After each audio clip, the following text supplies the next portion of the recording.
point of black folks coming to America was for servitude. We never were meant to have our rightful place in society. Really, if you think about, we're the only ones that came to, hopefully I ain't on no soapbox right now. I like the soapbox. But listen, Preach! we're the only people that have come to America involuntarily. We didn't come here with our language intact. We didn't come here with our beliefs, our religious or spiritual beliefs intact. Those all things were stripped from us. Our names, and we, in all of our culture, everything, our resources. We didn't come here with the things that other people. So when we hear folk talk about, hey, slavery is over. Why y'all still complaining about that? Or, our people came here and they worked their asses off. And that's true.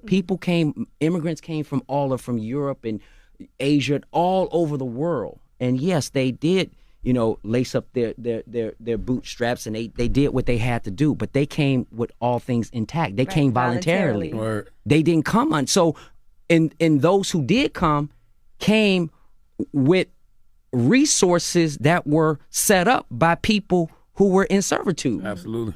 That's just facts. Right. So we already have the disadvantage, and we don't have that legacy, as we talk about legacy, as other people, because our legacy was the slavery that we had to, Endure and pass on.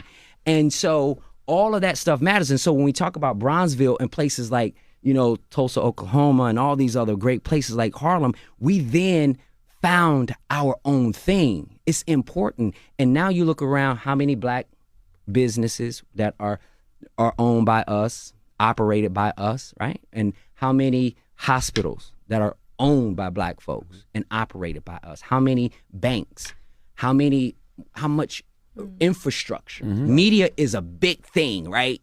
Media, how many of us own media companies? and we make it go, but we don't own any of it. don't That's own why I any of think these stories are so important, because it shows this generation that this can happen. Like, this Yes. isn't a pipe dream that people are talking about. We can have our own communities and our own infrastructures. It's been done before. Right. It has been done. And I think it's important to get back to that. I mean, our infrastructure, and for us to be self-sufficient, we shouldn't have to complain or feel like we're asking somebody and going or a handout. If we can continue to focus on groupism, we've mistakenly, as black folks, placed a lot of value on individualism and individual achievement and a merit, right? And so when we put our